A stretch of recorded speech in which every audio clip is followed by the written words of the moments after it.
Negative K, nothing further. Just see the cabbie on the corner. I've been in stress management for over 2 decades, but for over a decade, I've been working with first responders.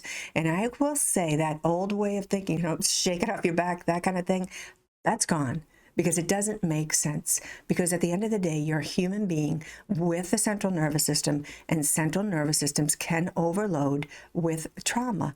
And today, the real strength is knowing when to reach out for help.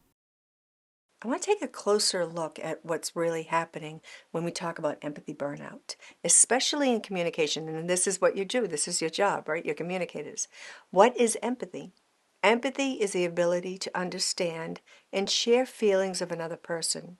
It's what makes you exceptional at your job. It allows you to connect with someone in crisis and provide calm, really, in the chaos. So what would you want to see in a stress management training for dispatchers? Well, I think that a couple of things that when I went over to the police department, I was in this cycle of just feeling overwhelmed and stressed and not doing the things that always made me happy. Endurance is about pushing through. So whether you're pushing through a shift or a call or an incident or the day, the year, your life, endurance isn't the problem. I find that first responders are exceptional at endurance. Endurance isn't the issue. It's endurance without resilience. That's the issue. And that's what I want to talk to you about today. Resilience is recovery. Resilience is the ability to reset, to bounce back over and over again. And that's why this work is so important. It's about understanding your nervous system, knowing how to help recover. So you're not just getting by, you're not just surviving in this job.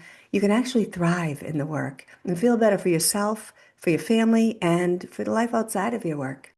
Sleep is the most underrated tool because it's so important. Of course, you know this, it's important for mental clarity, getting through the day. And especially from what I hear from you, this is something that's a problem because of shift work or the constant non-emergency calls. Just the corrosive drip of your profession sometimes can wreak havoc on a good night's sleep. The military sleep method is a technique developed to help soldiers fall asleep in just 2 minutes.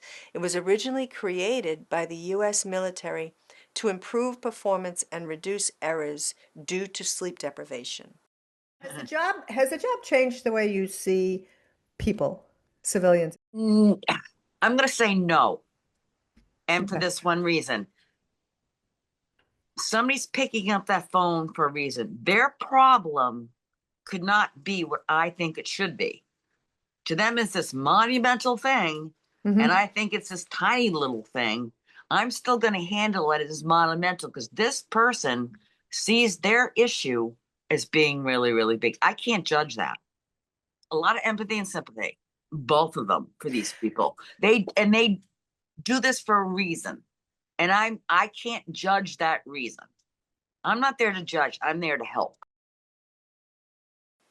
So when we talk about empathy burnout, talking about an internal disconnect. It's not just about how much you're giving to others. It's about how little you might be giving to yourself.